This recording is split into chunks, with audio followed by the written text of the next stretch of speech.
wabarakatuh. Salam sehat selalu. Perkenalkan, saya Sumariatun dari STKIP Aremania Depok, Prodi PGSD. Di sini saya akan membawakan materi tentang merancang media pembelajaran berbasis TIK. Sebelum kita masuk ke materi merancang pembelajaran berbasis TIK, maka kita harus paham dahulu apa yang dimaksud dengan media itu sendiri. Media adalah suatu alat yang dapat digunakan dalam proses belajar mengajar. Sedangkan media itu sendiri ada 4 jenis. Yang pertama, media massa, yaitu suatu media yang digunakan untuk menyampaikan informasi kepada khalayak luas. Contohnya adalah televisi, surat kabar, majalah, dan lain sebagainya. Yang kedua adalah media kelompok atau media organisasi, yaitu suatu media yang digunakan untuk memperluas komunikasi antar kelompok atau organisasi. Contohnya adalah telepon, internet, interkom, dan sebagainya. Yang ketiga adalah media interpersonal, yaitu suatu media yang digunakan untuk memperluas komunikasi antar pribadi. Contohnya adalah surat email, kemudian kartu ucapan, dan sebagainya. Yang keempat adalah media intrapersonal, yaitu suatu media yang digunakan untuk memperluas kemampuan komunikasi antar diri sendiri. Contohnya adalah cermin, buku diari, dan sebagainya.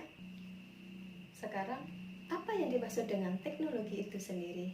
Teknologi adalah pengaplikasian atau penerapan 3 ilmu alam dengan ilmu logika. Yang dimaksud dengan ilmu logika di sini adalah matematika. Sedangkan yang dimaksud dengan ilmu alam itu adalah ilmu fisika, ilmu biologi, dan ilmu kimia. Nah, selanjutnya apa yang dimaksud dengan informasi itu sendiri? Informasi adalah data yang disimpan, kemudian diolah dan ditransmisikan dengan menggunakan suatu cara tertentu sehingga memberikan makna bagi si penerima. Kemudian, apa yang dimaksud dengan TIK itu sendiri? TIK adalah seperangkat teknologi dan sumber daya yang digunakan untuk membuat, menyimpan, kemudian mengirimkan, dan menukar informasi. Lalu apa yang dimaksud dengan media pembelajaran berbasis teknologi itu sendiri?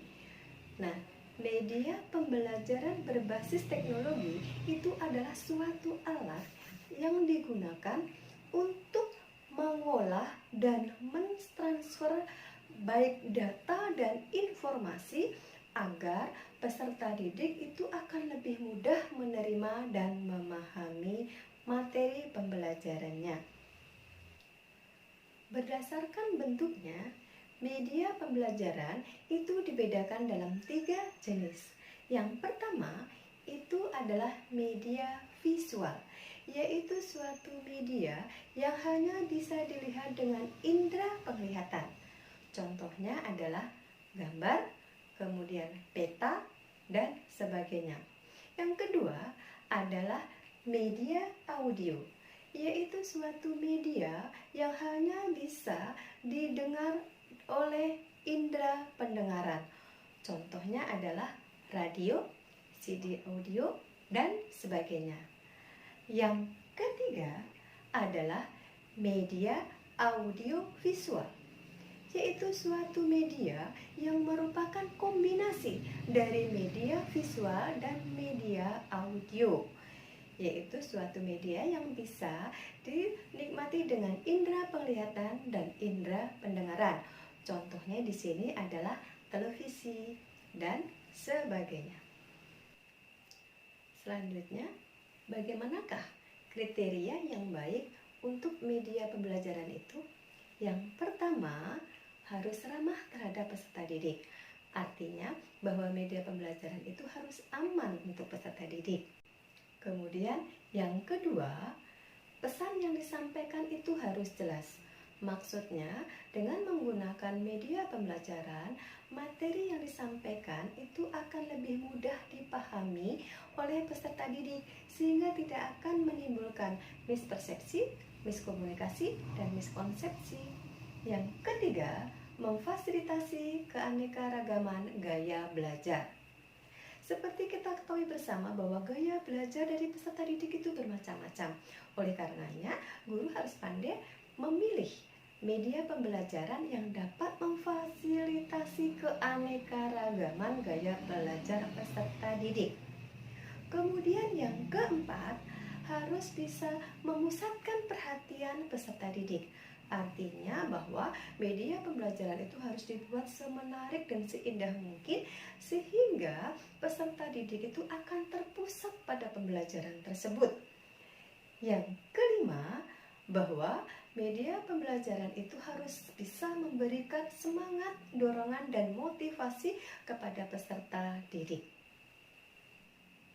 Pembuatan media pembelajaran berbasis TIK itu memerlukan perangkat keras dan perangkat lunak. Nah, contoh dari perangkat keras di sini adalah komputer, kemudian speaker, scanner, mikrofon, dan sebagainya. Sedangkan untuk perangkat lunak itu pada umumnya digunakan adalah yang pertama adalah Microsoft Word, yaitu untuk membuat tampilan tekstual yang bisa berupa tulisan dan gambar. Yang kedua adalah Microsoft Excel, yaitu suatu aplikasi yang bisa digunakan untuk membuat media pembelajaran baik dari IPA, kemudian SPDB, dan matematika. Nah, untuk matematika di sini bisa aljabar dan bisa geometri. Kemudian, yang ketiga adalah Microsoft PowerPoint. Digunakan untuk membuat slide presentasi yang bisa berisi tulisan, kemudian gambar, suara, video, animasi, dan sebagainya. Yang keempat adalah KineMaster, yaitu suatu aplikasi yang digunakan untuk membuat media pembelajaran di mana bisa digunakan untuk menggabungkan beberapa animasi. Berikutnya adalah strategi dalam pemanfaatan TIK. Yang pertama adalah sebagai alat bantu. Artinya bahwa media pembelajaran itu digunakan sebagai alat untuk menyampaikan pembelajaran kepada peserta didik. Yang kedua adalah sebagai sumber pembelajaran. Artinya bahwa media pembelajaran itu dapat difungsikan sebagai sumber pembelajaran yang digunakan dalam proses belajar mengajar. Yang ketiga, sebagai sarana. Maksudnya di sini adalah sebagai tempat untuk belajar, meningkatkan kreativitas dan profesionalisme. Demikian tadi materi tentang merancang media pembelajaran berbasis TIK. Kurang lebihnya mohon maaf. Semoga bisa memberikan manfaat. Terima kasih. Wassalamualaikum warahmatullahi wabarakatuh.